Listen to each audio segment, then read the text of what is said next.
இப்ப நல்ல செட்டிலான ஃபேமிலிஸ் இருப்பாங்க, எங்களுக்கு வந்து பினான்சியலா எந்த ப்ராப்ளமும் இல்ல, எங்களுக்கு வந்து எதுல இன்வெஸ்ட்மெண்ட் பண்ணா நல்ல ரிட்டர்ன்ஸ் கிடைக்கும் அப்படின்ற மாதிரி கேட்பாங்க. அவங்களுக்கு எந்த மாதிரி ஸ்கீம்ஸ்? அந்த மாதிரி இப்ப அதிகமான ரிட்டர்ன்ஸ் வேணும் அப்படின்னா அதிகமான ரிஸ்க் எடுக்கிறதுக்கு தயார் அப்படின்றதுதான் வந்து அர்த்தம்.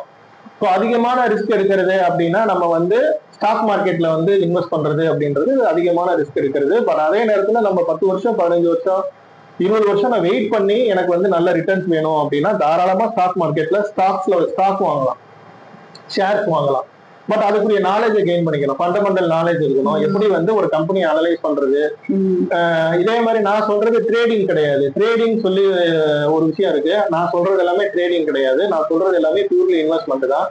ஒரு செக்டார் செலக்ட் பண்ணிக்கணும், அந்த செக்டார்ல எந்த கம்பெனி நல்லா பண்ணிட்டு இருக்கு, அந்த செக்டாருக்கு ஃபியூச்சர் எப்படி இருக்கும் அப்படின்றதெல்லாம் பார்த்துட்டு நம்ம கம்பெனிஸ்ல ஷேர் வாங்கலாம். அது வந்து ஒரு நல்ல அதிகமான ரிட்டர்ன்ஸ் கிடைக்கக்கூடிய ஒரு வாய்ப்பு. பெஸ்ட். எனக்கு அதெல்லாம் வந்து உட்கார்ந்து பாக்குறதுக்கெல்லாம் டைம் இல்லைங்க. எனக்கு வந்து பணத்தை வந்து நான் இன்வெஸ்ட்மெண்ட் பண்ணா எனக்கு வந்து ஒரு 10 வருஷமோ 15 வருஷமோ 20 வருஷமோ கழிச்சு நல்ல ரிட்டர்ன்ஸ் வேணும் அப்படின்னா பெஸ்ட் வந்து equity mutual fund. Equity mutual ஃபண்ட்ஸ்லயுமே நிறைய மியூச்சுவல் ஃபண்ட்ஸ் இருக்கு. ஸோ அதுலயுமே நம்ம உட்காந்து ஒரு கரெக்டான மியூச்சுவல் ஃபண்ட் டிஸ்ட்ரிபியூட்டரா வந்து நம்ம கான்டாக்ட் பண்ணணும். இப்போ நம்ம என்கேஜ் எக்ஸ்போர்ட்ஸ் வந்து ஒரு மியூச்சுவல் ஃபண்ட் டிஸ்ட்ரிபியூட்டர் கம்பெனி தான். இப்போ நம்ம வந்து சஜஸ்ட் பண்ணுவோம் அவங்களோட தேவைக்கு தகுந்த மாதிரி. இப்போ ஃபார் எக்ஸாம்பிள் வந்து இப்போ நீங்க மாசத்துக்கு 25,000 ரூபாய் எஸ்ஐபி பண்றீங்க, எஸ்ஐபினா சிஸ்டமேட்டிக்கா மந்த்லியா நான் வந்து பே பண்றேன் அப்படின்னு ஒரு கஸ்டமர் சொல்றாருன்னா ஒரே மியூச்சுவல் ஃபண்டை செலக்ட் பண்ணி 25,000 ரூபாய் வந்து ஒரே மியூச்சுவல் ஃபண்ட்ல போடக்கூடாது. அதுல நிறைய வந்து டைவர்சிபிகேஷன் பண்ணணும். இப்போ வந்து 25,000 ரூபாய் இன்வெஸ்ட் பண்றாருன்னா 5,000 ரூபாய் 5 ஃபண்ட் பிரிச்சு நம்ம வந்து போடலாம். ஸோ இந்த மாதிரி நம்ம பண்ணும்போது நமக்கு வந்து நல்ல ரிட்டர்ன்ஸ் கிடைக்கக்கூடிய வாய்ப்புகள் இருக்கு. ஒரு போர்ஷனை வந்து பப்ளிக் ப்ராவிடென்ட் ஃபண்ட்ல இன்வெஸ்ட் பண்ணலாம். 1.5 lakhs வரைக்கும் மேக்ஸிமம் ஒரு வருஷத்துல நம்மளால இன்வெஸ்ட் பண்ண முடியும். 7.1% இன்ட்ரெஸ்ட் கிடைக்குது. ஸோ அதனால ஒரு போர்ஷன் நம்ம அதுல வந்து பண்ணிக்கலாம்.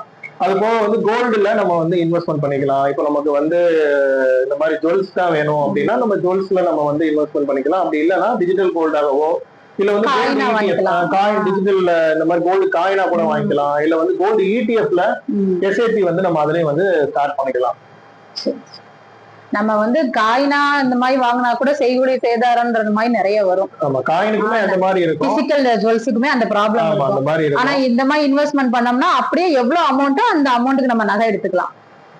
அது வந்து இன்வெஸ்ட்மெண்டா இருக்கும். நம்ம தேவைப்படும் போது செல் பண்றது ஈஸியா செல் பண்றப்ப சொல்றேன். ஆமா, செல் பண்றப்ப ஈஸியா நம்ம செல் பண்ணிக்கலாம். ரியல் எஸ்டேட்ல நம்ம ஒரு போர்ஷன் கண்டிப்பா இன்வெஸ்ட்மெண்ட் பண்ணிக்கணும். ஏன்னா ரியல் எஸ்டேட் பொறுத்த அளவுக்கு வந்து இருக்கையிலே அதிகமான ஒரு லாங் டேர்ம்ல வெயிட் பண்ணோம் அப்படின்னா ரியல் எஸ்டேட்ல கண்டிப்பா ஒரு பெரிய கேபிட்டல் ஒரு அப்ரிசியேஷன் வந்து ரியல் எஸ்டேட்ல தான் கிடைக்கும். ஒரு நல்ல இடத்துல ஒரு லேண்ட் வச்சிருக்கோம்,